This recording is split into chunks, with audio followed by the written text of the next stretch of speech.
ಆತ್ಮೀಯ ವಿದ್ಯಾರ್ಥಿಗಳೇ, ಇಂದು ನಾನು 10ನೇ ತರಗತಿಯ ವಿಜ್ಞಾನದಲ್ಲಿ 2ನೇ ಅಧ್ಯಾಯ ಆಮ್ಲಗಳು, ಪ್ರತ್ಯಾಮ್ಲಗಳು ಮತ್ತು ಲವಣಗಳು ಎನ್ನುವಂತಹ ಪಾಠವನ್ನು ಪ್ರಾರಂಭ ಮಾಡ್ತಾ ಇದ್ದೀನಿ. ಈಗ ನಾನು ಕೆಲವು ಉದಾಹರಣೆಗಳನ್ನು ಕೊಡ್ತೀನಿ. ನಮ್ಮ ದಿನನಿತ್ಯ ನಾವು ಮನೆಯಲ್ಲಿ ಉಪಯೋಗಿಸುವಂತಹ ಆಮ್ಲಗಳು, ಪ್ರತ್ಯಾಮ್ಲಗಳು ಅಥವಾ ಲವಣಗಳು. ಈಗ ನೀವೆಲ್ಲ ಮನೆಯಲ್ಲಿ ಈ ಹುಳಿ ಪದಾರ್ಥಗಳನ್ನು ಉಪಯೋಗಿಸ್ತೀರಿ. ಹುಳಿ ಪದಾರ್ಥಗಳು ಯಾವುವು ಅಂದಾಗ ನಿಂಬೆ ರಸ, ಹುಣಸೆ ಹಣ್ಣಿನ ರಸ, ಟೊಮೊಟೊ ಹಣ್ಣಿನ ರಸವನ್ನು ಉಪಯೋಗಿಸ್ತೀವಿ. ಅದೇ ರೀತಿ ಹಣ್ಣಿನ ರಸಗಳನ್ನು ಉಪಯೋಗಿಸ್ತೀವಿ. ನೆಲ್ಲಿಕಾಯನ್ನು ಉಪಯೋಗಿಸ್ತೀವಿ. ನಿಂಬೆ ಹಣ್ಣನ್ನು ಅಥವಾ ಎಳ್ಳಿಕಾಯನ್ನು ಉಪಯೋಗಿಸ್ತೀವಿ. ಇವೆಲ್ಲ ಹುಳಿ ಪದಾರ್ಥಗಳು. ಅದೇ ರೀತಿ ಕೆಲವು ನಾವು ಸ್ನಾನ ಮಾಡೋದಕ್ಕೆ ಸಾಬೂನನ್ನು ಬಳಸ್ತೀವಿ. ಪಾತ್ರೆ ತಿಕ್ಕಕ್ಕೆ ಈ ಜೆಲ್ ಅಂತ ಏನು ಬರುತ್ತೆ ಅದನ್ನು ಬಳಸ್ತೀವಿ, ಅಥವಾ ಪಾತ್ರೆ ತಿಕ್ಕುವಂತಹ ಸಾಬೂನನ್ನು ಬಳಸ್ತೀವಿ. ಅದೇ ರೀತಿ ರುಚಿಗೆ ನಾವು ಏನನ್ನು ಸೇರಿಸ್ತೀವಿ ಅಡಿಗೆಗೆ ರುಚಿ ಬರೋದಕ್ಕೆ? ಉಪ್ಪು ಅಲ್ವಾ, ಅಡಿಗೆ ಉಪ್ಪು. ಆಮೇಲೆ ನಾವು ರಾತ್ರಿ ದೋಸೆ ಇಟ್ಟು, ಇಡ್ಲಿ ಇಟ್ಟು ರುಬ್ಬಿಟ್ಟ ಮೇಲೆ ಸ್ವಲ್ಪ ಒಂದು ಚಿಟಿಕೆಯಷ್ಟು ಒಂದು ಬಿಳಿ ಪೌಡರನ್ನು ಹಾಕ್ತೀವಿ. ಏನದು? ಅಡಿಗೆ ಸೋಡಾ. ಆಮೇಲೆ ಬಟ್ಟೆ ಒಗೆಯೋಕೆ ನಾವು ಈ ವಾಷಿಂಗ್ ಸೋಡಾ ಅಥವಾ ಬಟ್ಟೆ ಸೋಡಾವನ್ನು ಸೇರಿಸ್ತೀವಿ ಅಲ್ವಾ. ನಾನು ಇಲ್ಲಿ ಹಲವಾರು ಉದಾಹರಣೆಗಳನ್ನು ಕೊಟ್ಟೆ ಅಲ್ವಾ. ಯಾವುವು? ನಿಂಬೆ ರಸ, ಹುಣಸೆ ಹಣ್ಣಿನ ರಸ,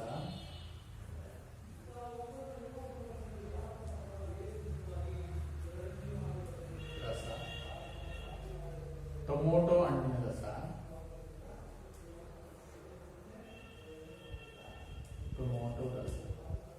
ಅಲ್ವಾ. ಅದೇ ರೀತಿ ನಾವು ಸಾಬೂನು, ಸೋಪನ್ನು ಬಳಸ್ತೀವಿ. ಅದೇ ರೀತಿ ಪಾತ್ರೆ ತಿಕ್ಕುವ ಸೋಪನ್ನು ಬಳಸ್ತೀವಿ, ಸೋಪ್. ಶಾಂಪೂವನ್ನು ಬಳಸ್ತೀವಿ. ಅದೇ ರೀತಿ ಅಡಿಗೆ ಉಪ್ಪನ್ನು ಬಳಸ್ತೀವಿ.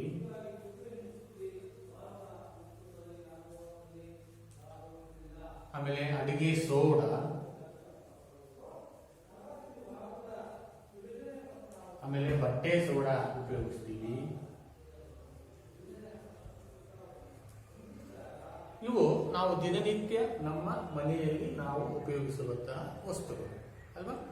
ಇವುಗಳಲ್ಲಿ ಕೆಲವು ಆಮ್ಲಗಳು, ಕೆಲವು ಪ್ರತ್ಯಾಮ್ಲಗಳು, ಕೆಲವು ಲವಣಗಳು ಅಲ್ವಾ. ಅದು ಯಾವುದು ಅಂತ ನೋಡೋಣ ನಾವೀಗ. ಈಗ ನಿಂಬೆ ರಸ ಎಲ್ಲರೂ ಟೇಸ್ಟ್ ಅಥವಾ ರುಚಿಯನ್ನು ನೋಡಿರ್ತೀರಿ ಅಲ್ವಾ. ಇದು ಯಾವ ರುಚಿಯನ್ನು ಹೊಂದಿರುತ್ತೆ? ಹುಳಿ ಅಲ್ವಾ. ಹುಣಸೆ ಹಣ್ಣಿನ ರಸ, ಇದನ್ನು ಹುಳಿ.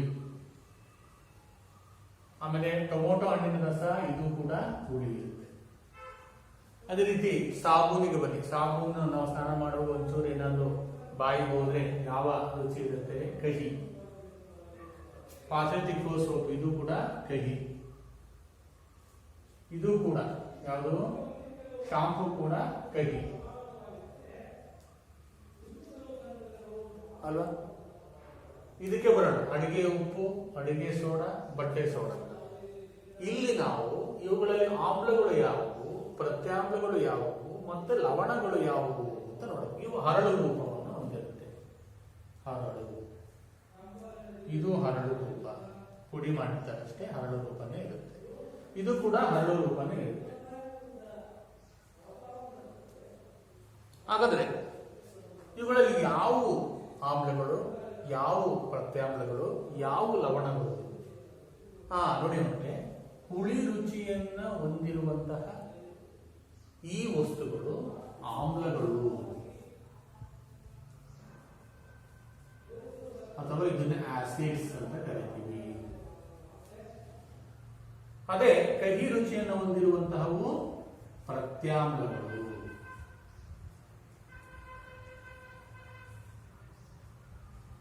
ಇದನ್ನ ಪ್ರತ್ಯಾಮ್ಲಗಳು ಅಂತ ನಾವು ಕರಿತೀವಿ. ಅದೇ ಅಡಿಗೆ ಉಪ್ಪು, ಬಟ್ಟೆ ಸೋಡಾ, ಅಡಿಗೆ ಸೋಡಾ ಇವುಗಳನ್ನ ನಾವು ಏನಂತ ಕರಿಬಹುದು? ಲವಣಗಳು ಅಂತ ಕರಿತೀವಿ.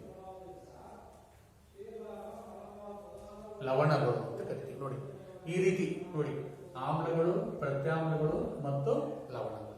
ಈಗ ಬರೋಣ. ಆಮ್ಲಗಳು ಎಂದರೇನು, ಪ್ರತ್ಯಾಮ್ಲಗಳು ಎಂದರೇನು, ಲವಣಗಳು ಎಂದರೇನು? ಏನಪ್ಪ ಆಮ್ಲಗಳು ಎಂದರೇನು, ಪ್ರತ್ಯಾಮ್ಲಗಳು ಎಂದರೇನು, ಲವಣಗಳು ಎಂದರೇನು ಅನ್ನೋದಕ್ಕೆ ಈಗ ಬರೋಣ. ಇಲ್ಲಿ ಮೊದಲಿಗೆ ನಾವು ಆಮ್ಲಗಳು ಮತ್ತು ಪ್ರತ್ಯಾಮ್ಲಗಳು ಎಂದರೇನು ಅಂತ. ಆಮ್ಲಗಳು ಹುಳಿ ರುಚಿಯನ್ನ ಹೊಂದಿದ್ದು, ಆಮ್ಲಗಳು ಹುಳಿ ರುಚಿಯನ್ನ ಹೊಂದಿದ್ದು ನೀಲಿ ಲಿಟ್ಮಸ್ ಅನ್ನು ಕೆಂಪು ಬಣ್ಣಕ್ಕೆ ತಿರುಗಿಸುತ್ತವೆ. ಆಮ್ಲಗಳು ಹುಳಿ ರುಚಿಯನ್ನು ಹೊಂದಿದ್ದು ನೀಲಿ ಲಿಟ್ಮಸ್ ಅನ್ನು ಕೆಂಪು ಬಣ್ಣಕ್ಕೆ ತಿರುಗಿಸುತ್ತವೆ. ಅದೇ ಪ್ರತ್ಯಾಮ್ಲಗಳು, ಪ್ರತ್ಯಾಮ್ಲಗಳು ಕಹಿ ರುಚಿಯನ್ನು ಹೊಂದಿದ್ದು ಕೆಂಪು ಲಿಟ್ಮಸ್ ಅನ್ನು ನೀಲಿ ಬಣ್ಣಕ್ಕೆ ತಿರುಗಿಸುತ್ತವೆ. ನೋಡಿ, ಇವೆರಡು ಎಂದರೇನು ಅಂತ ನಮಗೆ ಗೊತ್ತಾಯ್ತು. ಏನು ಆಮ್ಲಗಳು ಎಂದರೆ? ಆಮ್ಲಗಳು ಹುಳಿ ರುಚಿಯನ್ನು ಹೊಂದಿದ್ದು ನೀಲಿ ಲಿಟ್ಮಸ್ ಅನ್ನು ಕೆಂಪು ಬಣ್ಣಕ್ಕೆ ತಿರುಗಿಸುತ್ತವೆ ಅಲ್ವಾ? ಅದೇ ಪ್ರತ್ಯಾಮ್ಲಗಳು ಕಹಿ ರುಚಿಯನ್ನು ಹೊಂದಿದ್ದು ಕೆಂಪು ಲಿಟ್ಮಸ್ ಅನ್ನು ನೀಲಿ ಬಣ್ಣಕ್ಕೆ ತಿರುಗಿಸುತ್ತವೆ. ಲವಣಗಳು ಎಂದರೇನು ಅಂತ ಆಮೇಲೆ ನೋಡೋಣ. ಹೀಗೆ ಆಮ್ಲಗಳು ಎಂದರೇನು, ಪ್ರತ್ಯಾಮ್ಲಗಳು ಎಂದರೇನು. ಈಗ ನಾನು ಇನ್ನೊಂದು ಪದವನ್ನು ಬಳಸಿದೆ. ನಾನು ಏನು? ಲಿಟ್ಮಸ್. ಲಿಟ್ಮಸ್ ಎನ್ನುವಂತ ಒಂದು ಪದವನ್ನು ಬಳಸಿದೆ. ಏನಪ್ಪ ಈ ಲಿಟ್ಮಸ್ ಅಂದ್ರೆ ಏನು? ಇದು ಒಂದು ಸಾಮಾನ್ಯವಾಗಿ ಸೂಚಕ, ಇಂಡಿಕೇಟರ್ ಅಂತ ನಾವು ಹೇಳ್ತೀವಿ. ಏನ್ ಇಂಡಿಕೇಟರ್ ಅಂದಾಗ, ಈ ಲಿಟ್ಮಸ್ ಎನ್ನುವಂತಹ ಕಾಗದದಿಂದ ನಾವು ತೆಗೆದುಕೊಂಡಿರುವಂತಹ ವಸ್ತು ಆಮ್ಲವು, ಪ್ರತ್ಯಾಮ್ಲವು ಅನ್ನೋದನ್ನ ನಾವು ತಿಳಿಯಬಹುದು. ಲಿಟ್ಮಸ್ ಎನ್ನುವಂತಹ ಕಾಗದದಿಂದ ನಾವು ತೆಗೆದುಕೊಂಡಿರುವಂತಹ ವಸ್ತುವು ಆಮ್ಲವೋ ಪ್ರತ್ಯಾಮ್ಲವು ಅಂತ ಹೇಳ್ಬಿಟ್ಟು ತಿಳಿಸಬಹುದು. ಹಾಗಾಗಿ ಇದನ್ನು ನಾವು ಸೂಚಕ ಅಂತ ಹೇಳ್ಬಿಟ್ಟು ಕರಿತೀವಿ. ಇದನ್ನ ನಾವು ಇನ್ನೊಂದು ಹೆಸರಿಂದ ಕರಿತೀವಿ ನೈಸರ್ಗಿಕ ಸೂಚಕ.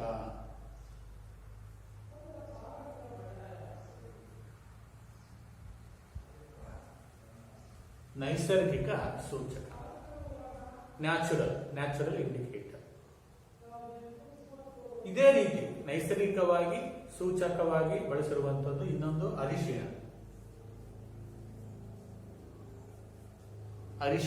ಅರಿಶಿಣ ಅನ್ನೋದು ಇನ್ನೊಂದು ಏನು? ನೈಸರ್ಗಿಕ ಸೂಚಕ ಅಲ್ವಾ?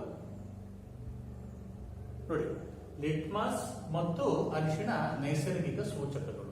ಅಂದ್ರೆ ಸೂಚಕ ಅಂದ್ರೆ ಹೇಳಿದೆ ನಾನು, ತೆಗೆದುಕೊಂಡಿರುವ ವಸ್ತುವು ಆಮ್ಲವೋ ಪ್ರತ್ಯಾಮ್ಲವೋ ಎನ್ನುವುದನ್ನು ತಿಳಿಸುವುದೇ ಸೂಚಕ. ಅದರಲ್ಲಿ ಎರಡು ವಿಧ, ಒಂದು ನೈಸರ್ಗಿಕ ಸೂಚಕ, ಇನ್ನೊಂದು ಸಂಶ್ಲೇಷಿತ ಸೂಚಕ. ಸಂಶ್ಲೇಷಿತ ಸೂಚಕ ಅಂದ್ರೆ ಏನಪ್ಪಾ ಅಂದ್ರೆ, ಇದನ್ನ ಸಂಶ್ಲೇಷಣೆ ಮಾಡ್ತಾರೆ ಕೃತಕವಾಗಿ, ಮಾನವ ನಿರ್ಮಿತ ಸೂಚಕ. ಯಾವುದು ಸಂಶ್ಲೇಷಿತ ಸೂಚಕಗಳು? ಉದಾಹರಣೆ ಯಾವುದು? Methyl orange, phenolphthalein. Methyl orange ಮತ್ತು ಫೀನಾಫ್ಥಲೀನ್ಗಳು ಸಂಶ್ಲೇಷಿತ ಸೂಚಕಗಳು.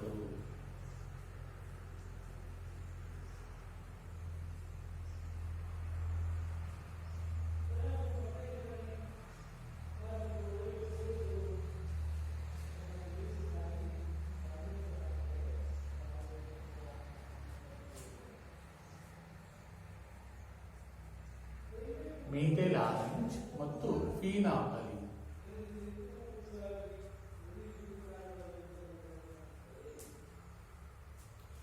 ಮೀಥೈಲ್ ಆರೆಂಜ್ ಮತ್ತು ಫೀನಾಫ್ಥಲೀನ್ಗಳು ಏನು? ಸಂಶ್ಲೇಷಿತ ಸೂಚಕಗಳು. ಇವು ಕೂಡ ಸೂಚಕಗಳು, ಮೀಥೈಲ್ ಆರೆಂಜ್ ಮತ್ತು ಫೀನಾಫ್ಥಲೀನ್. ಈಗ ನಾವು ಮಕ್ಕಳೇ ಆಮ್ಲಗಳು ಎಂದರೇನು, ಪ್ರತ್ಯಾಮ್ಲಗಳು ಎಂದರೇನು, ಲಿಟ್ಮಸ್ ಎಂದರೇನು ಅಂತ ನಾವು ತಿಳ್ಕೊಳ್ಳೋದು ಅಲ್ವಾ? ಏನು ಆಮ್ಲ ಹಾಗೂ ಪ್ರತ್ಯಾಮ್ಲಕ್ಕೆ ಇರುವಂತಹ ವ್ಯತ್ಯಾಸಗಳೇನು? ಆಮ್ಲಗಳು ಹುಳಿ ರುಚಿಯನ್ನು ಹೊಂದಿರ್ತವೆ, ಪ್ರತ್ಯಾಮ್ಲಗಳು ಕಹಿ ರುಚಿಯನ್ನು ಹೊಂದಿರ್ತವೆ. ಆಮ್ಲಗಳು ನೀಲಿ ಲಿಟ್ಮಸ್ ಅನ್ನು ಕೆಂಪು ಬಣ್ಣಕ್ಕೆ ಬದಲಾಯಿಸುತ್ತವೆ, ಪ್ರತ್ಯಾಮ್ಲಗಳು ಕೆಂಪು ಲಿಟ್ಮಸ್ ಅನ್ನು ನೀಲಿ ಬಣ್ಣಕ್ಕೆ ಬದಲಾಯಿಸ್ತಾರೆ. ಇಷ್ಟು ನಾವು ತಿಳ್ಕೊಂಡ್ವಿ ಅಲ್ವಾ. ಆಮ್ಲಗಳು ಪ್ರತ್ಯಾಮ್ಲಗಳು ಎಂದರೇನು, ಸೂಚಕಗಳು. ಇನ್ನೊಂದು ರೀತಿಯ ಸೂಚಕಗಳು ಏನು, ಘ್ರಾಣ ಸೂಚಕಗಳು. ಘ್ರಾಣ ಅಂದ್ರೆ ಏನು, ವಾಸನೆ ಬದಲಾಗ್ತಾ ಇರುವಂಥದ್ದು. ಏನು ಈ ಘ್ರಾಣ ಸೂಚಕಗಳು ಅಂದ್ರೆ ಈ ಆಮ್ಲ ಹಾಗೂ ಪ್ರತ್ಯಾಮ್ಲೀಯ ಮಾಧ್ಯಮದಲ್ಲಿ ಅವು ಬದಲಾವಣೆಯನ್ನ ಮಾಡ್ತವೆ. ಇದನ್ನು ನಾವು ಘ್ರಾಣ ಸೂಚಕಗಳು ಅಂತ ಹೇಳ್ಬಿಟ್ಟು ಕರಿತೀವಿ. ಅಂದ್ರೆ ಆ ವಸ್ತುಗಳ ವಾಸನೆ ಆಮ್ಲೀಯ ಮತ್ತು ಪ್ರತ್ಯಾಮ್ಲೀಯ ಮಾಧ್ಯಮಗಳಲ್ಲಿ ಬದಲಾವಣೆ ಆಗುತ್ತೆ. ಅದನ್ನು ನಾವು ಘ್ರಾಣ ಸೂಚಕಗಳು. ಉದಾಹರಣೆಗೆ ಲವಂಗದ ಎಣ್ಣೆ ಅಥವಾ ಈರುಳ್ಳಿ ವಾಸನೆ ಒಂದ್ಸರಿ ಆಮ್ಲ ಹಾಕಿದಾಗ ಬದಲಾವಣೆ ಆಗುತ್ತೆ. ಅದೇ ರೀತಿ ಇನ್ನೊಂದ್ಸರಿ ಪ್ರತ್ಯಾಮ್ಲ ಹಾಕಿದಾಗ ಅದರ ವಾಸನೆ ಏನಾಗುತ್ತೆ, ಬದಲಾಗುತ್ತೆ. ಅದನ್ನ ನಾವು ಘ್ರಾಣ ಸೂಚಕಗಳು. ಅದಕ್ಕೆ ಉದಾಹರಣೆ ಯಾವುದು, ಲವಂಗದ ಎಣ್ಣೆ, ಈರುಳ್ಳಿ ರಸ, ಆಮೇಲೆ ಇನ್ನೊಂದು ಬರುತ್ತೆ ವೆನಿಲ್ಲಾನು ಕೂಡ ಬಹಳ ಸ್ಮೆಲ್ ಇರುವಂಥದ್ದು. ಈ ವಸ್ತುಗಳು ಆಮ್ಲ ಮತ್ತು ಪ್ರತ್ಯಾಮ್ಲೀಯ ಮಾಧ್ಯಮಗಳಲ್ಲಿ ತಮ್ಮ ವಾಸನೆಯನ್ನ ಬದಲಾಯಿಸ್ತವೆ. ಇದನ್ನ ನಾವು ಘ್ರಾಣ ಸೂಚಕಗಳು ಅಂತ ಕರೀತೀವಿ. ಈ ರೀತಿ ನಾವು 3 ರೀತಿಯ ಸೂಚಕಗಳನ್ನು ನೋಡಬಹುದು. ಒಂದು ನೈಸರ್ಗಿಕ ಸೂಚಕ, ಸಂಶ್ಲೇಷಿತ ಸೂಚಕ ಮತ್ತು ಘ್ರಾಣ ಸೂಚಕ. ನೈಸರ್ಗಿಕ ಸೂಚಕಗಳು ನಿಸರ್ಗದಲ್ಲಿ ಸಿಗ್ತವೆ. ಉದಾಹರಣೆ ಲಿಟ್ಮಸ್ ಮತ್ತು ಅರಿಶಿನ. ಅದೇ ರೀತಿ ಸಂಶ್ಲೇಷಿತ ಸೂಚಕಗಳು ಮಾನವ ನಿರ್ಮಿತ ಸೂಚಕಗಳು. ಉದಾಹರಣೆಗೆ ಮೀಥೈಲ್ ಆರೆಂಜ್ ಮತ್ತು ಫಿನಾಪ್ತಲಿನ್. ಘ್ರಾಣ ಸೂಚಕಗಳಿಗೆ ಉದಾಹರಣೆ ಈರುಳ್ಳಿ ರಸ ಮತ್ತು ಲವಂಗದ ಎಣ್ಣೆ, ಆಮೇಲೆ ವೆನಿಲ್ಲಾ. ಇವೆಲ್ಲ ಘ್ರಾಣ ಸೂಚಕಗಳಿಗೆ ಉದಾಹರಣೆಗಳನ್ನ ಕೊಡಬಹುದು. ಇದನ್ನು ನಾವು ತಿಳ್ಕೊಂಡು ಘ್ರಾಣ ಸೂಚಕಗಳು ಎಂದರೇನು. ಈಗ ಈ ಆಮ್ಲ ಮತ್ತು ಪ್ರತ್ಯಾಮ್ಲಗಳು ಲೋಹಗಳೊಂದಿಗೆ ಹೇಗೆ ಪ್ರತಿವರ್ತಿಸುತ್ತವೆ ಅಂತ ನೋಡೋಣ.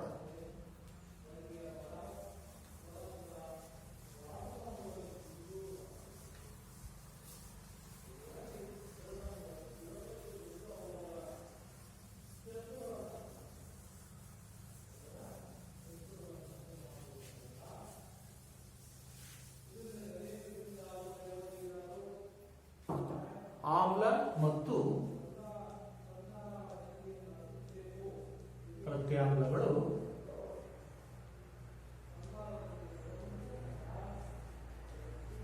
ಲೋಹಗಳೊಂದಿಗೆ ವರ್ತನೆ.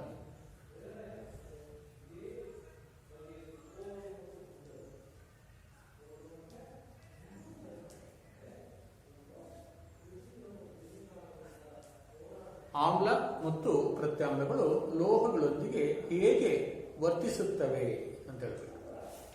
ಹೇಗೆ ವರ್ತಿಸಬಹುದು ಅಂತ ನಾವು ನೋಡಿದ್ರೆ, ಇಲ್ಲಿ ಸಾಮಾನ್ಯವಾಗಿ ಆಮ್ಲಗಳು ಲೋಹಗಳೊಂದಿಗೆ ವರ್ತಿಸಿ ಲವಣ ಮತ್ತು ಹೈಡ್ರೋಜನ್ ಅನ್ನು ಬಿಡುಗಡೆ ಮಾಡ್ತವೆ. ಆಮ್ಲ ಪ್ಲಸ್ ಲೋಹ gives ಇಷ್ಟು, ಆಮ್ಲ ಪ್ಲಸ್ ಲೋಹ gives ಇಷ್ಟು, ಲವಣ ಪ್ಲಸ್ ಹೈಡ್ರೋಜನ್.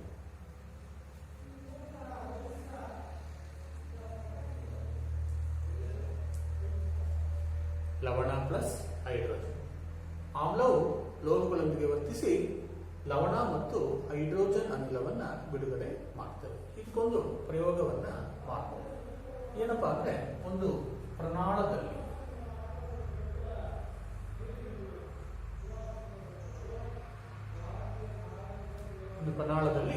ಸುಮಾರು 5 ml ನಷ್ಟು ಸಾರರಿಕ್ತ ಸಲ್ಫ್ಯೂರಿಕ್ ಆಮ್ಲವನ್ನ ತಗೊಳ್ಳುವಂತ. ಇಲ್ಲಿ ಸಾರರಿಕ್ತ ಅಂದ್ರೆ ಏನು, ಸಾರಯುತ ಅಂದ್ರೆ ಏನು ಅಂದಾಗ, ಸಾರರಿಕ್ತ ಅಂದ್ರೆ ದುರ್ಬಲ ಆಮ್ಲ. ಇಲ್ಲಿ ಒಂದು ಆಮ್ಲವನ್ನು ತಗೊಂಡಿದ್ದೀನಿ. ಒಂದು ರಬ್ಬರ್ ಕಾರ್ಕ್ ಇರುತ್ತೆ. ಇದರಿಂದ ಒಂದು ನಿರ್ಗಮ ನಾಳ ಹೋಗಿರುತ್ತೆ.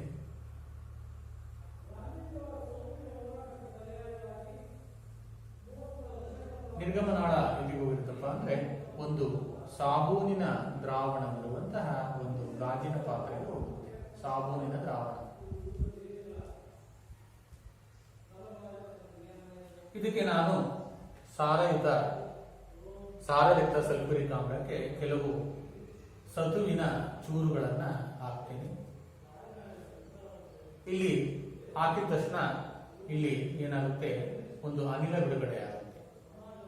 ಅನಿಲ ಬಿಡುಗಡೆಯಾಗಿ ಈ ನಿರ್ಗಮನಾಳದ ಮೂಲಕ, ಇದು ನಿರ್ಗಮನಾಳ, ಸಾರಯುಕ್ತ ಸಲ್ಫ್ಯೂರಿಕ್ ಆಮ್ಲ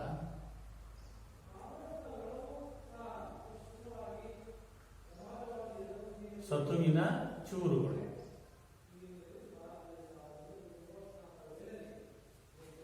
ಇದು ಸಾಬೂನಿನ ದ್ರಾವಣ,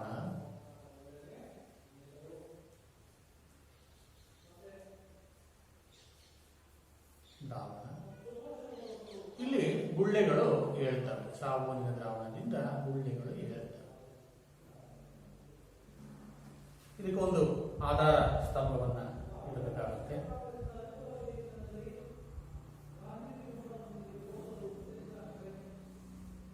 ಒಂದು ಆಧಾರ ಸ್ತಂಭ. ಈಗ ಸತುವಿನ ಚೂರುಗಳನ್ನು ಹಾಕಿದ ತಕ್ಷಣ ಇಲ್ಲಿ ಒಂದು ಅನಿಲ ಬಿಡುಗಡೆ ಆಗುತ್ತೆ. ಅದು ನಿರ್ಗಮನಾಳದ ಮೂಲಕ ಸಾಬೂನಿನ ದ್ರಾವಣಕ್ಕೆ ಹೋಗುತ್ತೆ. ಅಲ್ಲಿ ಗುಳ್ಳೆಗಳು ಇರ್ತವೆ. ಈ ಗುಳ್ಳೆಗಳಿಗೆ ನಾವು ಟೆಸ್ಟ್ ಮಾಡಬೇಕು. ಈಗ ಏನು, ಒಂದು ಉರಿಯುತ್ತಿರುವಂತಹ ಮೊಂಬತ್ತಿಯಿಂದ ನಾವು ಹತ್ತಿರ ತಂದಾಗ ಇದು ಪಾಪ್ ಶಬ್ದವನ್ನು ಉಂಟು ಮಾಡುತ್ತೆ. ಪಾಪ್ ಎನ್ನುವಂತ ಶಬ್ದವನ್ನ ಉಂಟು ಮಾಡುತ್ತೆ. ಇದರಿಂದ ನಮಗೆ ಏನು ಗೊತ್ತಾಗುತ್ತಪ್ಪ ಅಂದ್ರೆ, ಇಲ್ಲಿ ಸತುವು ಸಾರಯುಕ್ತ ಸಲ್ಫ್ಯೂರಿಕ್ ಆಮ್ಲದೊಂದಿಗೆ ವರ್ತಿಸಿ ಏನಾಗುತ್ತೆ, ಒಂದು ಅನಿಲ ಯಾವುದದು, ಹೈಡ್ರೋಜನ್ ಅನಿಲ. ಹೈಡ್ರೋಜನ್ ಅನಿಲವನ್ನ ಉಂಟು ಮಾಡುತ್ತೆ. ಅದು ಹೈಡ್ರೋಜನ್ನೇ ಅಂತ ಏನ್ ಗೊತ್ತಾಗತ್ತಪ್ಪ ಅಂದ್ರೆ, ಈ ಗುಳ್ಳೆಗಳು ಬಂದಾಗ, ಈ ಉರಿಯುತ್ತಿರುವಂತಹ ಬೆಣದ ಬತ್ತಿಯನ್ನು ತಂದಾಗ ಅದು ಪಾಪ್ ಶಬ್ದದೊಂದಿಗೆ ನಮಗೆ ಕೇಳಿಸುತ್ತೆ. ಹಾಗಾಗಿ ಇಲ್ಲಿ ಬಿಡುಗಡೆಗೊಂಡಂತಹ ಅನಿಲ ಹೈಡ್ರೋಜನ್ ಅಂತ ಗೊತ್ತಾಗುತ್ತೆ. ಅಂದ್ರೆ ಈ ಆಮ್ಲಗಳು ಲೋಹಗಳೊಂದಿಗೆ ವರ್ತಿಸಿದಾಗ ಲವಣ ಮತ್ತು ಹೈಡ್ರೋಜನ್ ಅನಿಲವನ್ನ ಉಂಟು ಮಾಡ್ತವೆ ಅಂತ ಗೊತ್ತಾಗುತ್ತೆ. ಇದೇ ರೀತಿ ನಾವು ಬೇರೆ ಬೇರೆ ಆಮ್ಲಗಳನ್ನು ತಗೊಂಡು ಮಾಡಿದಾಗಲೂ ಕೂಡ ಈ ಹೈಡ್ರೋಜನ್ ಅನಿಲ ಬಿಡುಗಡೆ ಆಗುತ್ತೆ. ಒಂದು ತಿಳ್ಕೊಂಡ್ವಿ, ನಾವು ಆಮ್ಲವು ಲೋಹದೊಂದಿಗೆ ವರ್ತಿಸಿದಾಗ ಹೈಡ್ರೋಜನ್ ಅನಿಲವನ್ನು ಬಿಡುಗಡೆ ಮಾಡ್ತವೆ ಅಂತ ಗೊತ್ತಾಯ್ತು ನಮಗೆ. ಇದಕ್ಕೆ ನಾವು ಸಮೀಕರಣವನ್ನು ಬರೀಬಹುದು.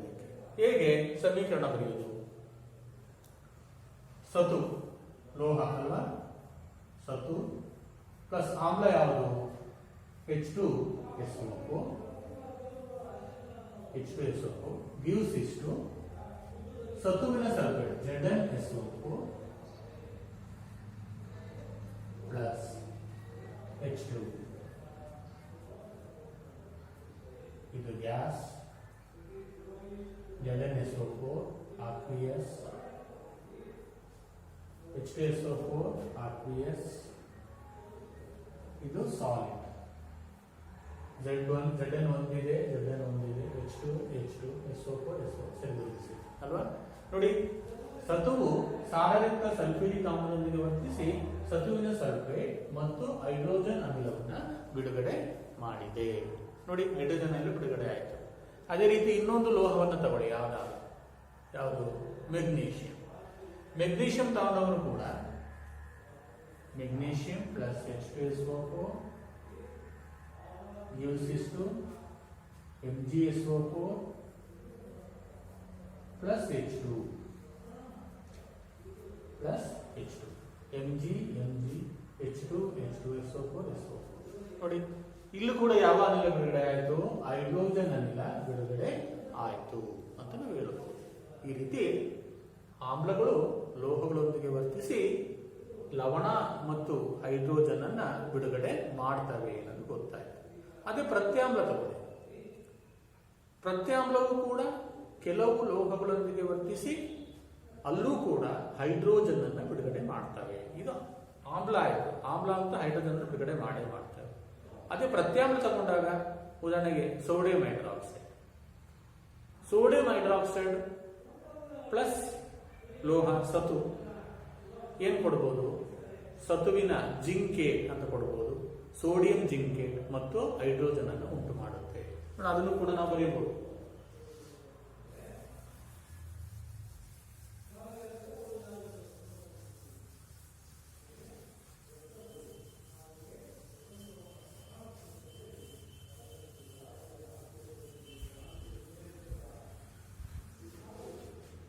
ಪ್ರತ್ಯಾಮ್ಲ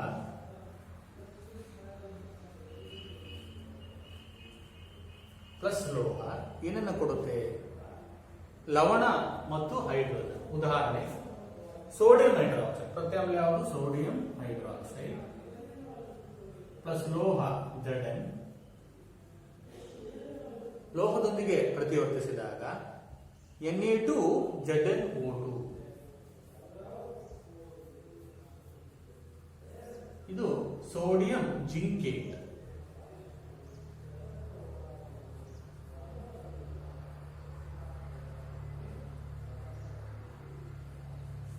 ಸೋಡಿಯಂ ಜಿಂಕೇಟ್ ಅನ್ನ ಉಂಟು ಮಾಡುತ್ತೆ. ಪ್ಲಸ್ ಯಾವ ಅನಿಲ ಬಿಡುಗಡೆ ಮಾಡುತ್ತೆ? ಹೈಡ್ರೋಜನ್ ಅನಿಲ ಬಿಡುಗಡೆ ಮಾಡುತ್ತೆ. ಆದರೆ ಎಲ್ಲಾ ಪ್ರತ್ಯಾಮ್ಲಗಳು ಹೈಡ್ರೋಜನ್ ಅನ್ನ ಬಿಡುಗಡೆ ಮಾಡುವುದಿಲ್ಲ ಅಂತ ತಿಳ್ಕೋಬೇಕು. ಎಲ್ಲಾ ಪ್ರತ್ಯಾಮ್ಲಗಳು ಹೈಡ್ರೋಜನ್ ಅನ್ನ ಬಿಡುಗಡೆ ಮಾಡುವುದಿಲ್ಲ. ಈಗ ಒಂದು ಅಂಶ ಗೊತ್ತಾಯ್ತು, ಲೋಹ ಮತ್ತು ಅಲೋಹಗಳು, ಆಮ್ಲ ಮತ್ತು ಪ್ರತ್ಯಾಮ್ಲಗಳು ಲೋಹಗಳೊಂದಿಗೆ ವರ್ತಿಸಿದಾಗ ಹೈಡ್ರೋಜನ್ ಅನ್ನು ಬಿಡುಗಡೆ ಮಾಡುತ್ತವೆ ಅನ್ನೋದು ನಮಗೆ ಗೊತ್ತಾಯಿತು. ಈಗ ಅದೇ ಲೋಹದ ಕಾರ್ಬೊನೇಟ್ ಮತ್ತು ಲೋಹದ ಹೈಡ್ರೋಜನ್ ಕಾರ್ಬೊನೇಟ್ಗಳು ಆಮ್ಲಗಳೊಂದಿಗೆ ಹೇಗೆ ವರ್ತಿಸುತ್ತವೆ?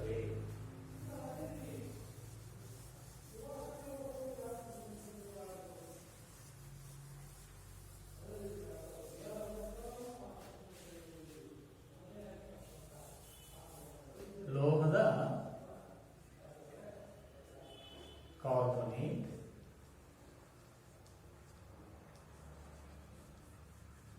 ಮತ್ತು ಲೋಹದ ಹೈಡ್ರೋಜನ್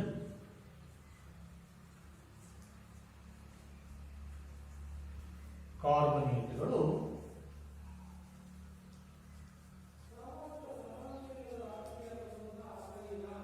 ಆಮ್ಲಗಳೊಂದಿಗೆ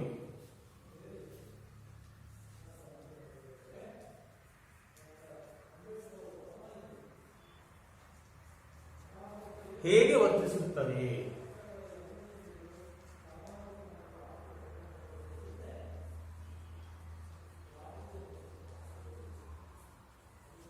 ಹೇಗೆ ವರ್ತಿಸುತ್ತವೆ ಅಂತ ನಾವೀಗ ನೋಡೋಣ.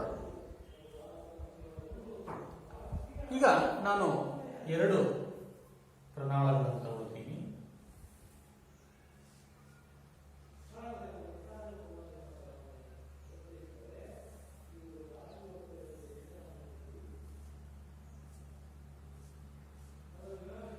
ಪ್ರಣಾಳ 1, ಇದು ಪ್ರಣಾಳ 2.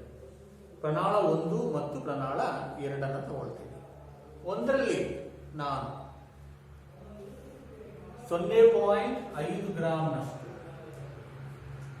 0.5 ಗ್ರಾಂನಷ್ಟು ಸೋಡಿಯಂ ಕಾರ್ಬೊನೇಟ್ Na2CO3 ಅಂದ್ರೆ ಯಾವುದು? ಬಟ್ಟೆ ಸೋಡಾ. ಇನ್ನೊಂದರಲ್ಲಿ NaHCO3 ಅಡಿಗೆ ಸೋಡಾ ತಗೊಂಡಿದ್ದೀನಿ. ಎರಡರಲ್ಲೂ 0.5 ಗ್ರಾಂ ತಗೊಂಡಿದ್ದೀನಿ.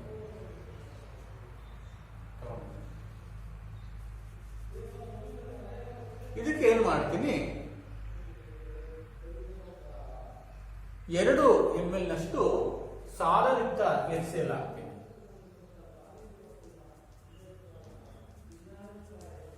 HCl ಇದು ಕೂಡ HCl ಹಾಕ್ತೀನಿ. ಒಂದು ಇವೆರಡಕ್ಕೂ ರಬ್ಬರ್ ಕಾರ್ಕ್ ಅನ್ನ ಹಾಕ್ತೀನಿ.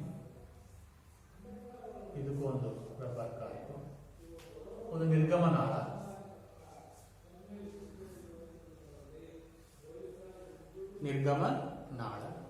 ಆ ನಿರ್ಗಮನಾಳದಿಂದ ಇನ್ನೊಂದು ಪ್ರಣಾಳದಲ್ಲಿ ಸುಣ್ಣದ ತಿಳಿ ನೀರನ್ನು ತಗೊಂಡಿದ್ದೀನಿ.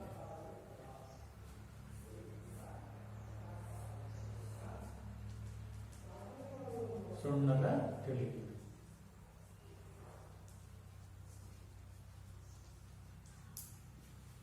ಈ ರೀತಿ ನಾನು ಸುಮಾರು 2 ಪ್ರಮಾಣದಲ್ಲಿ 1 ಪ್ರಮಾಣದಲ್ಲಿ 0.5 ಗ್ರಾಂನಷ್ಟು ಸೋಡಿಯಂ ಕಾರ್ಬನೇಟ್ ಅಂದ್ರೆ ಲೋಹದ ಕಾರ್ಬನೇಟ್, ಇನ್ನೊಂದರಲ್ಲಿ 0.5 ಗ್ರಾಂನಷ್ಟು ಲೋಹದ ಹೈಡ್ರೋಜನ್ ಕಾರ್ಬನೇಟ್ ತಗೊಂಡು ಸುಮಾರು 2 ml ನಷ್ಟು ಎರಡಕ್ಕೂ ಸಾರಯುಕ್ತ HCl ಅನ್ನು ಸೇರಿಸಿದಾಗ ಒಂದು ಅನಿಲ ಬಿಡುಗಡೆ ಆಗುತ್ತೆ.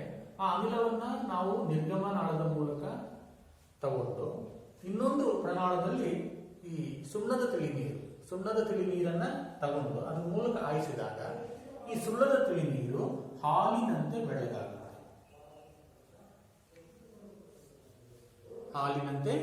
ಇದು ಕೂಡ ಹಾಲಿನಂತೆ ಬೆಳ್ಳಗಾಗುತ್ತೆ. ಹಾಗಾದ್ರೆ ಬಿಡುಗಡೆಗೊಂಡಂತಹ ಅನಿಲ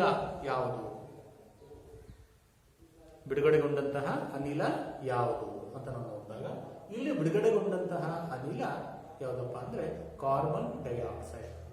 ಆ ಕಾರ್ಬನ್ ಡೈಆಕ್ಸೈಡ್ ಸುಣ್ಣದ ತಿಳಿನೀರನ್ನ ಹಾಲಿನಂತೆ ಬೆಳ್ಳಗೆ ಮಾಡುತ್ತೆ.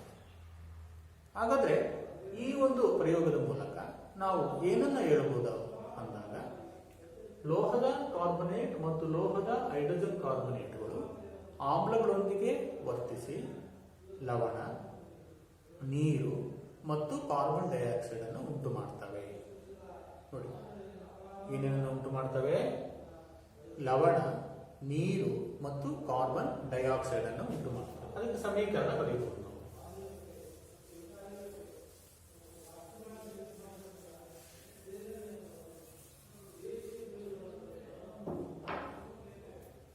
ಮೊದಲನೇದು ಯಾವುದು? Sodium carbonate Na2CO3 plus HCl gives us to NaCl, sodium chloride ಸಿಗುತ್ತೆ, ಒಂದು ಲವಣ ಸಿಗುತ್ತೆ ನೋಡಿ, NaCl ಸಿಗುತ್ತೆ, ಇದು Aqueous, ನೀರು ಸಿಗುತ್ತೆ H2O Aqueous ಪ್ಲಸ್ ಇನ್ನೊಂದು ಕಾರ್ಬನ್ ಡೈಆಕ್ಸೈಡ್ CO ಗ್ಯಾಸ್.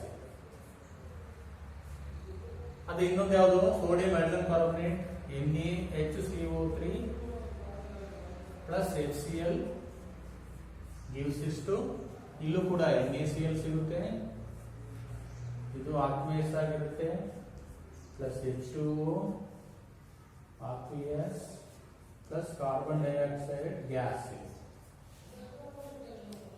ನೋಡಿ, ಎರಡರಲ್ಲೂ ಕೂಡ ಇದು ಲವಣ, ಇದೇ H2O ಅಂದ್ರೆ ನೀರು, CO2 ಅಂದ್ರೆ ಏನು? ಕಾರ್ಬನ್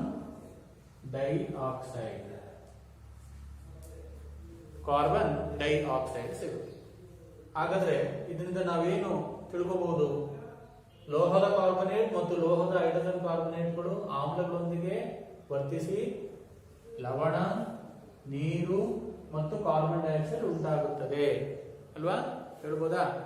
ಈಗ ಇನ್ನೊಂದು ಹೇಳಿ, ಸುಣ್ಣದ ತಿಳಿನೀರು ಬೆಳ್ಳಗಾಗುತ್ತೆ ಅಂತ ಹೇಳಿದ್ರು. ಅದೇ ಹೇಗೆ? ಸುಣ್ಣದ ತಿಳಿನೀರು ಅಂದ್ರೆ ಏನದು? Calcium hydroxide CaOH twice plus carbon dioxide. ಇಲ್ಲಿ ಏನು ಉಂಟಾಗುತ್ತೆ ಅಂದಾಗ CaCO3 ಕ್ಯಾಲ್ಸಿಯಂ ಕಾರ್ಬನೇಟ್ ಉಂಟಾಗುತ್ತೆ. Calcium carbonate plus H2O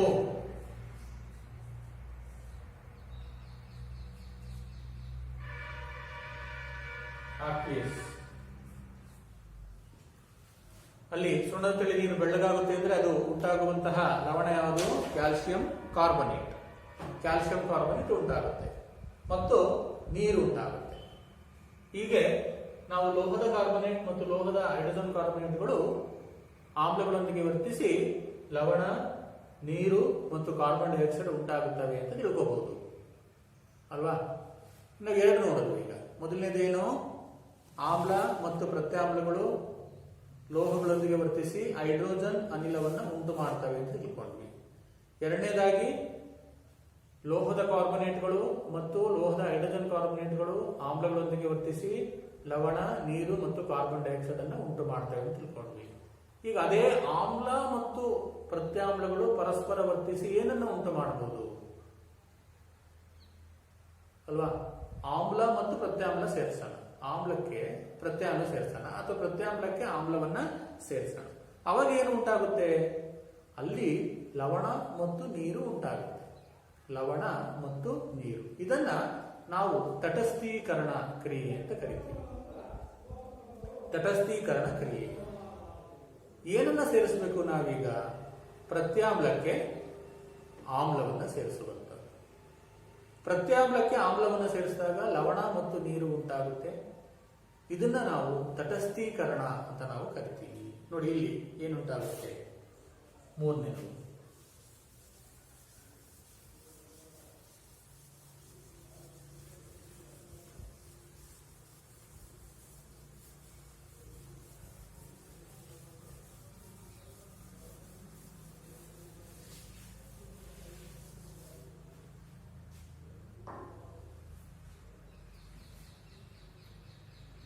ಪ್ರತ್ಯಾಮ್ಲ plus ಆಮ್ಲ, ಪ್ರತ್ಯಾಮ್ಲ ಪ್ಲಸ್ ಆಮ್ಲ ಗಿವ್ಸ್ ಲವಣ ಪ್ಲಸ್ ನೀರು. ಲವಣ ಪ್ಲಸ್ ನೀರು. ಉದಾಹರಣೆಗೆ ಪ್ರತ್ಯಾಮ್ಲ NaOH, ಆಮ್ಲ ಯಾವುದು ತಗೊಂಡಿದ್ದಾರೆ? HCl, ಇದು aqueous, HCl aqueous gives ಇಷ್ಟು ಲವಣ ಏನು ಸಿಗುತ್ತೆ? NaCl ಸಿಗುತ್ತೆ. aqueous ಪ್ಲಸ್ H2 ನೀರು, ಇದು ಲಿಕ್ವಿಡ್ ಅಲ್ವಾ? ನೋಡಿ, ಈ ಕ್ರಿಯೆಗೆ ಪ್ರತ್ಯಾಮ್ಲಕ್ಕೆ ಆಮ್ಲವನ್ನು ಸೇರಿಸಿದಾಗ ಲವಣ ಮತ್ತು ನೀರು ಉಂಟಾಗುತ್ತೆ. ಈ ಕ್ರಿಯೆಯನ್ನ ತಟಸ್ಥೀಕರಣ,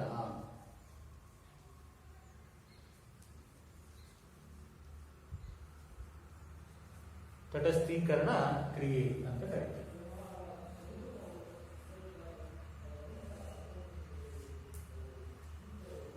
ಆಮ್ಲಗಳಿಗೆ ಪ್ರತ್ಯಾಮ್ಲವನ್ನ ಸೇರಿಸೋದನ್ನ ನಾವು ತಟಸ್ಥೀಕರಣ ಕ್ರಿಯೆ ಅಂತ ಹೇಳ್ಬಿಟ್ಟು ಕರಿತೀವಿ.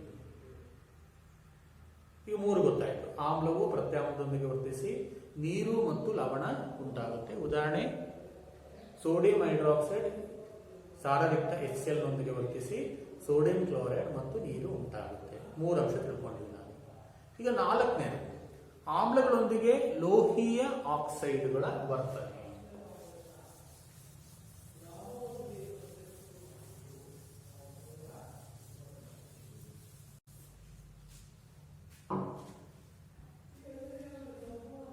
ಲೋಹೀಯ ಆಕ್ಸೈಡ್, ಲೋಹೀಯ ಆಕ್ಸೈಡ್ಗಳ ವರ್ತನೆ.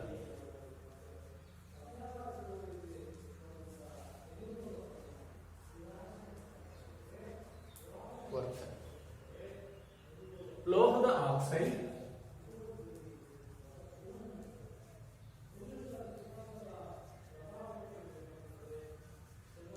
ಪ್ಲಸ್ ಆಮ್ಲ ಇಲ್ಲೇನು ಕೊಡುತ್ತೆ? ಲವಣ ಪ್ಲಸ್ ನೀರನ್ನ ಕೊಡುತ್ತೆ. ಇಲ್ಲೂ ಕೂಡ ಲವಣ ಪ್ಲಸ್ ನೀರನ್ನ ಕೊಡುತ್ತೆ.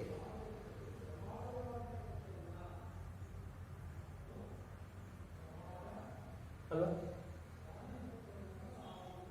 ಲೋಹದ ಆಕ್ಸೈಡ್ಗಳು ಆಮ್ಲದೊಂದಿಗೆ ವರ್ತಿಸಿ ಲವಣ ಮತ್ತು ನೀರನ್ನೇ ಕೊಡ್ತಾರೆ. ಈ ರೀತಿ ಇಲ್ಲಿ ಏನಪ್ಪಾ ಅಂದ್ರೆ ಲವಣ ಮತ್ತು ನೀರನ್ನೇ ಕೊಡೋದ್ರಿಂದ, ತಟಸ್ಥೀಕರಣ ಕ್ರಿಯೆಯಂತೆ ಇರೋದ್ರಿಂದ ಲೋಹೀಯ ಆಕ್ಸೈಡ್ಗಳನ್ನು, ನಾವು ಈ ಲೋಹದ ಆಕ್ಸೈಡ್ಗಳನ್ನ ಪ್ರತ್ಯಾಮ್ಲೀಯ ಆಕ್ಸೈಡ್ಗಳು ಅಂತ ಕರಿತೀವಿ.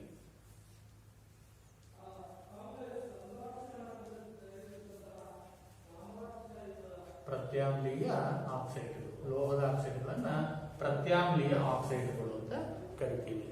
ಉದಾಹರಣೆಗೆ ನಾವು ಏನನ್ನ ತಗೊಳ್ಬಹುದು? ತಾಮ್ರದ ಆಕ್ಸೈಡ್, ತಾಮ್ರದ ಆಕ್ಸೈಡ್ ತಗೊಂಡು ಅದಕ್ಕೆ CuO ಪ್ಲಸ್ HCl, ನೋಡಿ, ತಾಮ್ರದ ಆಕ್ಸೈಡ್ ತಗೊಂಡ್ರೆ ಅದು ನೀಲಿ ಹಸಿರು ಬಣ್ಣದ ಏನನ್ನ ಕೊಡುತ್ತೆ? ತಾಮ್ರದ ಕ್ಲೋರೈಡ್ ಅನ್ನು ಕೊಡುತ್ತೆ. CuCl2 ಪ್ಲಸ್ ನೀರು H2O. ಇದು ತಾಮ್ರದ ಕ್ಲೋರೈಡ್, ನೀಲಿ ಹಸಿರು ಬಣ್ಣ.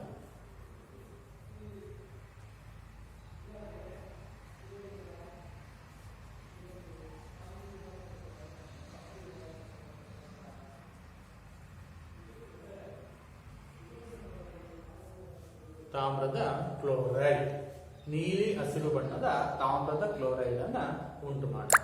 ನೋಡಿ, ತಾಮ್ರದ ಕ್ಲೋರೈಡ್ ಏನಿದು? ಲವಣ ಅಲ್ವಾ? ಲವಣ ಮತ್ತು ನೀರು. ಅದೇ ರೀತಿ ಲೋಹೀಯ ಆಕ್ಸೈಡ್ ಆಯ್ತು. ಅಲೋಹೀಯ ಆಕ್ಸೈಡ್ ಹೇಗೆ ವರ್ತಿಸುತ್ತೆ? ಅಲೋಹೀಯ ಆಕ್ಸೈಡ್ ಅಲ್ಲೂ ಕೂಡ ಲವಣ ಮತ್ತು ನೀರನ್ನ ಉಂಟು ಮಾಡುತ್ತೆ. ಇಲ್ಲಿ ಅಲೋಹೀಯ ಆಕ್ಸೈಡ್ಗಳನ್ನ ಆಮ್ಲೀಯ ಆಕ್ಸೈಡ್ಗಳು ಅಂತ ಕರಿತೀವಿ. ಆಮ್ಲೀಯ ಆಕ್ಸೈಡ್ಗಳು. ನೋಡಿ, ನಾವು ಏನೇನು ತಿಳ್ಕೊಂಡ್ವಿ ಈಗ? ಮೊದಲನೇದಾಗಿ ಲೋಹಗಳು ಆಮ್ಲಗಳೊಂದಿಗೆ ವರ್ತಿಸಿ ಲವಣ ಮತ್ತು ಹೈಡ್ರೋಜನ್ ಅನ್ನು ಬಿಡುಗಡೆ ಮಾಡ್ತವೆ ಎಂದು ತಿಳ್ಕೊಂಡ್ವಿ. ಅದೇ ರೀತಿ ಅಲೋಹಗಳು ಕೂಡ ಆಮ್ಲಗಳೊಂದಿಗೆ ವರ್ತಿಸಿ ಲವಣ ಮತ್ತು ಹೈಡ್ರೋಜನ್ ಅನ್ನು ಬಿಡುಗಡೆ ಮಾಡ್ತವೆ. ಅದೇ ಲೋಹದ ಕಾರ್ಬೊನೇಟ್ ಮತ್ತು ಲೋಹದ ಹೈಡ್ರೋಜನ್ ಕಾರ್ಬೊನೇಟ್ಗಳು ಆಮ್ಲಗಳೊಂದಿಗೆ ವರ್ತಿಸಿ ಲವಣ, ನೀರು ಮತ್ತು ಕಾರ್ಬನ್ ಡೈಆಕ್ಸೈಡ್ ಅನ್ನು ಬಿಡುಗಡೆ ಮಾಡ್ತವೆ ಅಂತ ತಿಳ್ಕೊಂಡ್ವಿ. ಅದೇ ರೀತಿ ಆಮ್ಲ ಪ್ರತ್ಯಾಮ್ಲಗಳು ಪರಸ್ಪರ ವರ್ತಿಸಿ ಲವಣ ಮತ್ತು ನೀರನ್ನು ಉಂಟು ಮಾಡ್ತವೆ. ಅದನ್ನು ನಾವು ತಟಸ್ಥೀಕರಣ ಕ್ರಿಯೆ ಅಂತ ಕರೆದ್ವಿ ಅಲ್ವಾ? ನೆಕ್ಸ್ಟು ಲೋಹೀಯ ಆಕ್ಸೈಡ್ಗಳು ಆಮ್ಲಗಳೊಂದಿಗೆ ವರ್ತಿಸಿ ಲವಣ ಮತ್ತು ನೀರನ್ನು ಉಂಟು ಮಾಡ್ತವೆ. ಅದೇ ರೀತಿ ಅಲೋಹೀಯ ಆಕ್ಸೈಡ್ಗಳು ಆಮ್ಲಗಳೊಂದಿಗೆ ವರ್ತಿಸಿ ಲವಣ ಮತ್ತು ನೀರನ್ನು ಉಂಟು ಮಾಡ್ತವೆ. ಅಂತ ಒಟ್ಟು 5 ಕಾನ್ಸೆಪ್ಟ್ಗಳನ್ನು ನಾವು ತಿಳ್ಕೊಂಡ್ವಿ, ಏನೇನು ಉಂಟು ಮಾಡ್ತವೆ. ಆಮೇಲೆ ನಾವು ಯಾವುದನ್ನ ಪ್ರತ್ಯಾಮ್ಲೀಯ ಆಕ್ಸೈಡ್ಗಳು ಅಂತ ಕರಿತೀವಿ? ಲೋಹೀಯ ಆಕ್ಸೈಡ್ಗಳನ್ನ ಪ್ರತ್ಯಾಮ್ಲೀಯ ಆಕ್ಸೈಡ್ಗಳು ಅಂತ ಕರಿತೀವಿ ಅಂತ ತಿಳ್ಕೊಂಡ್ವಿ. ಅದೇ ಅಲೋಹೀಯ ಆಕ್ಸೈಡ್ಗಳನ್ನು ಆಮ್ಲೀಯ ಆಕ್ಸೈಡ್ಗಳು ಅಂತ ಕರಿತೀವಿ ಅಲ್ಲ? ಇಲ್ಲಿ ನೋಡಿ, ಏನು ಲೋಹಗಳು ಆಕ್ಸಿಜನ್ ಒಂದಿಗೆ ವರ್ತಿಸಿದಾಗ ಲೋಹದ ಆಕ್ಸೈಡ್ ಆಗುತ್ತೆ. ಅದೇ ಅಲೋಹಗಳು ಆಕ್ಸಿಜನ್ ಒಂದಿಗೆ ವರ್ತಿಸಿದಾಗ ಅಲೋಹದ ಆಕ್ಸೈಡ್ಗಳಾಗ್ತವೆ. ಆ ಲೋಹದ ಆಕ್ಸೈಡ್ಗಳನ್ನೇ ಪ್ರತ್ಯಾಮ್ಲೀಯ ಆಕ್ಸೈಡ್ಗಳು, ಅಲೋಹದ ಆಕ್ಸೈಡ್ಗಳನ್ನೇ ಆಮ್ಲೀಯ ಆಕ್ಸೈಡ್ಗಳು ಅಂತ ಕರಿತೀವಿ ಅಷ್ಟೇ. ಇಲ್ಲಿ ಲೋಹದ ಆಕ್ಸೈಡ್ ಅಂದ್ರೆ ಏನು? ಯಾವುದಾದ್ರೂ ಲೋಹ ಆಕ್ಸಿಜನ್ ಒಂದಿಗೆ ವರ್ತಿಸಿದಾಗ ಅದು ಲೋಹದ ಆಕ್ಸೈಡ್, ಯಾವುದಾದ್ರೂ ಅಲೋಹ ಅದು ಆಕ್ಸಿಜನ್ ಒಂದಿಗೆ ವರ್ತಿಸಿದಾಗ ಅಲೋಹದ ಆಕ್ಸೈಡ್. ಅಲೋಹದ ಆಕ್ಸೈಡ್ಗಳನ್ನ ಆಮ್ಲೀಯ ಆಕ್ಸೈಡ್ಗಳು, ಲೋಹದ ಆಕ್ಸೈಡ್ಗಳನ್ನ ಪ್ರತ್ಯಾಮ್ಲೀಯ ಆಕ್ಸೈಡ್ಗಳು ಅಂತ ಕರಿತೀವಿ. ಆಮೇಲೆ ಈ ಪ್ರತ್ಯಾಮ್ಲೀಯ ಆಕ್ಸೈಡ್ಗಳನ್ನು ನೀರಿಗೆ ಹಾಕಿದಾಗ ಅವು ಪ್ರತ್ಯಾಮ್ಲಗಳನ್ನು ಉಂಟು ಮಾಡ್ತವೆ. ಅದೇ ರೀತಿ ಲೋಹೀಯ ಆಕ್ಸೈಡ್ಗಳನ್ನು ನೀರಿಗೆ ಹಾಕಿದಾಗ ಅವು ಆಮ್ಲಗಳನ್ನು ಉಂಟು ಮಾಡ್ತವೆ. ಅಷ್ಟೇ ವ್ಯತ್ಯಾಸ. ಆಮ್ಲೀಯ ಆಕ್ಸೈಡ್ಗಳು ನೀರಿನಲ್ಲಿ ವಿಲೀನವಾದಾಗ ಆಮ್ಲಗಳನ್ನು ಕೊಡ್ತವೆ, ಪ್ರತ್ಯಾಮ್ಲೀಯ ಆಕ್ಸೈಡ್ಗಳು ನೀರಿನಲ್ಲಿ ವಿಲೀನವಾದಾಗ ಪ್ರತ್ಯಾಮ್ಲಗಳನ್ನು ಉಂಟು ಮಾಡ್ತವೆ. ಇಷ್ಟು ನಾವು ತಿಳ್ಕೊಂಡ್ವಿ ಈಗ ಅಲ್ವಾ? ಮುಂದೆ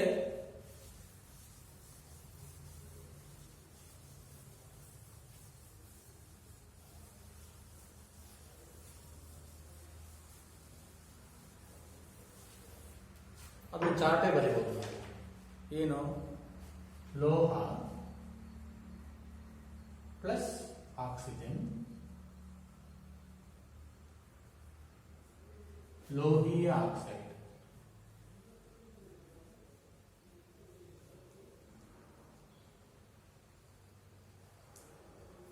ಅಲೋಹ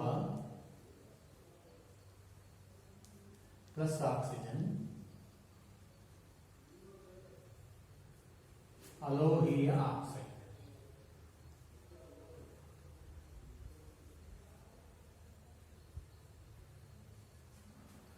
ಲೋಹೀಯ ಆಕ್ಸೈಡ್ ಅನ್ನು ಅಂತ ಕರೆದ್ವಿ ಪ್ರತ್ಯಾಮ್ಲೀಯ ಆಕ್ಸೈಡ್.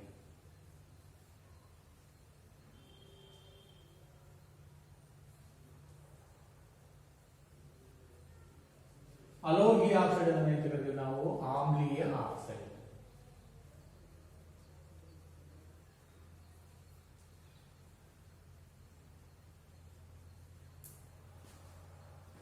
ಅಲ್ವಾ?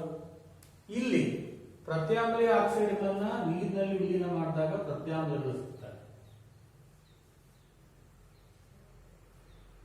ಇದು ಆಮ್ಲಗಳು ಸಿಗ್ತವೆ. ಅಷ್ಟೇ ನೋಡಿ. ಲೋಹ plus oxygen gives is to ಲೋಹೀಯ ಆಕ್ಸೈಡ್. ಅವುಗಳನ್ನೇ ಪ್ರತ್ಯಾಮ್ಲೀಯ ಆಕ್ಸೈಡ್ ಅಂತ ಕರೆದ್ವಿ. ಪ್ರತ್ಯಾಮ್ಲೀಯ ಆಕ್ಸೈಡ್ಗಳು ನೀರಿನಲ್ಲಿ ವಿಲೀನವಾದಾಗ ಪ್ರತ್ಯಾಮ್ಲಗಳನ್ನು ಉಂಟು ಮಾಡ್ತವೆ. ಅಲೋಹ plus oxygen gives is to ಅಲೋಹೀಯ ಆಕ್ಸೈಡ್. ಅವುಗಳನ್ನು ಆಮ್ಲೀಯ ಆಕ್ಸೈಡ್ ಅಂತ ಕರೆದ್ವಿ. ನೀರಿನಲ್ಲಿ ವಿಲೀನವಾದಾಗ ಆಮ್ಲಗಳು, ಆಸಿಡ್ಸ್ ಅಂತ ನಾವು ಕರೆದ್ವಿ ಅಲ್ವಾ. ಇದಿಷ್ಟೇ ಚಾರ್ಟ್. ಇದು ಗೊತ್ತಾದರೆ ನಮಗೆಲ್ಲ ಸ್ವಲ್ಪ ಈಸಿ ಆಗುತ್ತೆ. ಈ ರೀತಿ ನಾವು ಆಮ್ಲಗಳು ಎಂದರೇನು, ಪ್ರತ್ಯಾಮ್ಲೀಯಗಳು ಎಂದರೆ ಇನ್ನೊಂದು ರೀತಿ ಹೇಳ್ಬೋದು. ಆಮ್ಲಗಳು ಅಂದ್ರೆ ಏನು? ಆಮ್ಲೀಯ ಆಕ್ಸೈಡ್ಗಳು ನೀರಿನಲ್ಲಿ ವಿಲೀನವಾದಾಗ ಉಂಟಾಗುವಂತಹ ರಾಸಾಯನಿಕ ವಸ್ತುಗಳೇ ಆಮ್ಲಗಳು. ಈಗ ನೋಡಿ HCl ಒಂದು ಆಮ್ಲ ಅಂತ ಹೇಳಿದ್ವಿ. HCl ಒಂದು ಆಮ್ಲ. ಇದು ಹೆಂಗ್ ಉಂಟಾಗಿದೆ? HCl ಒಂದು ಆಮ್ಲ ಹೇಗೆ ಉಂಟಾಗುತ್ತೆ? ಒಂದು ಆಮ್ಲೀಯ ಆಕ್ಸೈಡ್ ನೀರಿನಲ್ಲಿ ವಿಲೀನ ಆಗಿದೆ. ಆಮ್ಲೀಯ ಆಕ್ಸೈಡ್ ನೀರಿನಲ್ಲಿ ವಿಲೀನವಾಗಿ ಈ ಆಮ್ಲವನ್ನು ಉಂಟು ಮಾಡಿದೆ ಅಲ್ವಾ. NaOH ಇದು ಒಂದು ಪ್ರತ್ಯಾಮ್ಲ. ಲೋಹದ ಆಕ್ಸೈಡ್ ನೀರಿನಲ್ಲಿ ವಿಲೀನವಾದಾಗ ಉಂಟಾಗಿ ನೋಡಿ OH ಇದೆ, ಲೋಹದ ಆಕ್ಸೈಡ್. ಹೀಗೆ ಆಮ್ಲಗಳು ಪ್ರತ್ಯಾಮ್ಲಗಳು. ಹಾಗಾದ್ರೆ ಆಮ್ಲಗಳು ಪ್ರತ್ಯಾಮ್ಲಗಳು ಅಂದ್ರೆ ಏನಂತ ಹೇಳ್ಬೋದು? ಅಲೋಹೀಯ ಆಕ್ಸೈಡ್ಗಳು ಅಥವಾ ಪ್ರತ್ಯಾಮ್ಲೀಯ ಆಕ್ಸೈಡ್ಗಳು ನೀರಿನಲ್ಲಿ ಉಂಟಾದಾಗ ಉಂಟಾಗುವುದೇ ಪ್ರತ್ಯಾಮ್ಲಗಳು. ಅದೇ ರೀತಿ ಆಮ್ಲೀಯ ಆಕ್ಸೈಡ್ಗಳು ನೀರಿನಲ್ಲಿ ಕರಗಿದಾಗ ಅಥವಾ ವಿಲೀನವಾದಾಗ ಉಂಟಾಗುವ ರಾಸಾಯನಿಕ ವಸ್ತುಗಳೇ ಆಮ್ಲಗಳು. ಯಾವುದು ಆಮ್ಲಗಳು?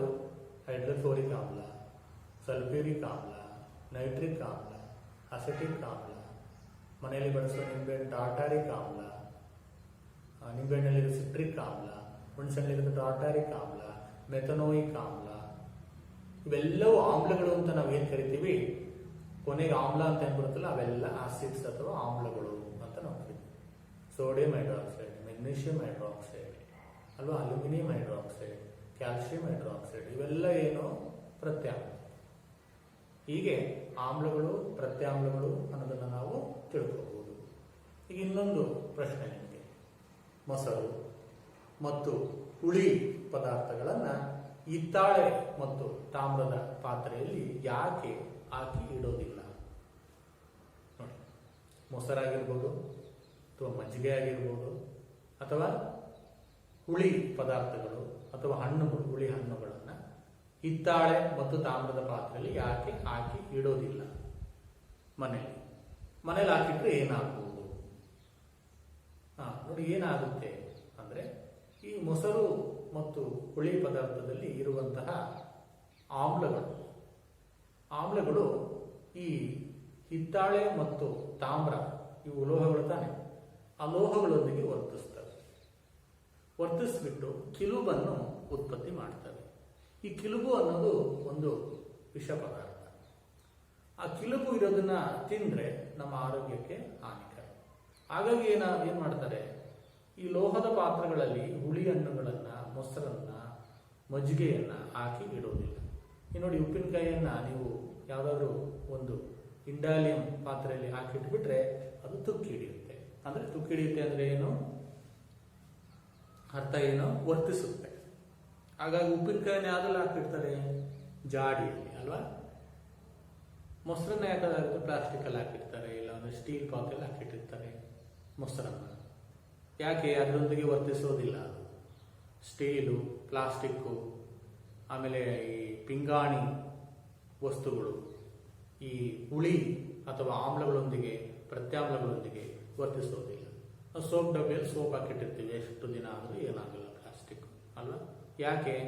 ಸೋಪಲ್ಲಿರೋದು ಪ್ರತ್ಯಾಮ್ಲ, ಅದು ಸೋಪಿನ ಬಾಕ್ಸನ್ನು ಏನು ಮಾಡಲ್ಲ, ಅಂದರೆ ವರ್ತಿಸೋದಿಲ್ಲ ಅಂತ ಅರ್ಥ. ಅದಕ್ಕೋಸ್ಕರ ಮೊಸರು ಮತ್ತು ಹುಳಿ ಪದಾರ್ಥಗಳನ್ನು ತಾಮ್ರ ಮತ್ತು ಹಿತ್ತಾಳೆ ಪಾತ್ರೆಗಳಲ್ಲಿ ಸಂಗ್ರಹಿಸಿ ಇಡೋದಿಲ್ಲ. ಮನೆಗಳಲ್ಲಿ ಇಟ್ಟರೆ ಈ ರೀತಿ ಆಗುತ್ತೆ. ಅದೆಲ್ಲ ರೂಢಿಯಾಗಿರುತ್ತೆ. ರೂಢಿಯಾಗಿ ಮನೆಯಲ್ಲಿ ಅದನ್ನ ನಿಮ್ಮ ಅಮ್ಮಂದಿರು ಹಾಕಿ ಇಡೋದಿಲ್ಲ. ಯಾಕಂದ್ರೆ ಈ ರೀತಿಯ ಒಂದು ತೊಂದರೆ. ಆ ಕಿಲುಬು ಅನ್ನೋದನ್ನ ನಾವು ತಿನ್ನೋ ಆಗಿಲ್ಲ, ಅದು ವಿಷ. ಆ ವಿಷ ಆಗಿರೋದ್ರಿಂದ ನಾವು ಅದನ್ನ ತಿನ್ನೋ ಆಗಿಲ್ಲ.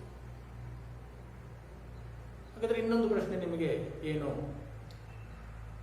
ಆಮ್ಲಗಳು ಲೋಹಗಳೊಂದಿಗೆ ವರ್ತಿಸಿದಾಗ ಉಂಟಾಗುವಂತಹ ಅನಿಲ ಯಾವುದು? ಹೈಡ್ರೋಜನ್. ಅಲ್ವಾ? ಆಮ್ಲಗಳು ಲೋಹಗಳೊಂದಿಗೆ ವರ್ತಿಸಿದಾಗ ಉಂಟಾಗುವ ಅನಿಲ ಹೈಡ್ರೋಜನ್. ಸುಣ್ಣದ ತಿಳಿನೀರನ್ನು ತಗೊಂಡು ನಾವು ಬಾಯಲ್ಲಿ ಊದ್ತಾ ಬಂದರೆ, ಬಾಯಲ್ಲೇ ತಗೊಂಡು ಊದ್ತಾ ಬಂದರೆ ಅದು ಬಿಳಿ ಆಗುತ್ತೆ. ಯಾಕಂದರೆ ನಾವು ಏನು ಊದ್ತೀವಲ್ಲ, ನಮ್ಮ ಉಸಿರಲ್ಲಿ ಕಾರ್ಬನ್ ಡೈಆಕ್ಸೈಡ್ ಇರುತ್ತೆ. ಆ ಕಾರ್ಬನ್ ಡೈಆಕ್ಸೈಡು ಸುಣ್ಣದ ತಿಳಿ ನೀರನ್ನು ಬೆಳ್ಳಗೆ ಮಾಡುತ್ತೆ. ಅಂದರೆ ಅದು ಕ್ಯಾಲ್ಸಿಯಂ ಹೈಡ್ರಾಕ್ಸೈಡ್ನೊಂದಿಗೆ ವರ್ತಿಸಿ ಕ್ಯಾಲ್ಸಿಯಂ ಕಾರ್ಬೊನೇಟನ್ನು ಉಂಟು ಮಾಡುತ್ತೆ. ಹಾಗಾಗಿ ಸುಣ್ಣದ ತಿಳಿ ನೀರು ಬೆಳ್ಳಗಾಗುತ್ತೆ. ಅದೇ ಈ ಅಮೃತಶಿಲೆ, ಸುಣ್ಣದ ಕಲ್ಲು, ಇದರಲ್ಲೆಲ್ಲ ಇರುವಂಥದ್ದು ಏನಪ್ಪ ಅಂದರೆ ಸಾಮಾನ್ಯವಾಗಿ ಈ ಕಾರ್ಬನ್ ಡೈಆಕ್ಸೈಡೇ ಬಿಡುಗಡೆ ಆಗುವಂಥದ್ದು. ಅಮೃತಶಿಲೆಗಳಿರ್ಬೋದು ಅಲ್ವಾ? ಅವೆಲ್ಲವೂ ಕೂಡ ನೋಡಿ, ಲವಣಗಳು. ಇವತ್ತು ನಾವು ಆಮ್ಲಗಳು ಅಂದರೆ ಏನು, ಪ್ರತ್ಯಾಮ್ಲಗಳು ಅಂದರೆ ಏನು, ಅವುಗಳಿಗಿರುವಂಥ ವ್ಯತ್ಯಾಸಗಳು, ಆಮೇಲೆ ಸೂಚಕಗಳ ವಿಧಗಳು, ನೈಸರ್ಗಿಕ ಸೂಚಕ, ಆಮೇಲೆ ಸಂಶ್ಲೇಷಿತ ಸೂಚಕ ಮತ್ತು ಗ್ರಹಣ ಸೂಚಕಗಳು ಅಂದರೆ ಏನು, ಆಮೇಲೆ ಆಮ್ಲ ಪ್ರತ್ಯಾಮ್ಲಗಳು ಲೋಹಗಳೊಂದಿಗೆ ಹೇಗೆ ವರ್ತಿಸುತ್ತವೆ ಅನ್ನೋದನ್ನು ಕೂಡ ನಾವು ತಿಳ್ಕೊಂಡ್ವಿ ಅಲ್ವಾ? ಇವತ್ತು ನಾವು ಇಷ್ಟು ಪಾಠವನ್ನು ನಾವು ತಿಳ್ಕೊಂಡಿದ್ದೀವಿ ಮಕ್ಕಳೇ. ಇನ್ನು ಉಳಿದಂತಹ ವಿಷಯವನ್ನು ಮುಂದಿನ ತರಗತಿಯಲ್ಲಿ ತಿಳ್ಕೊಳ್ಳೋಣ.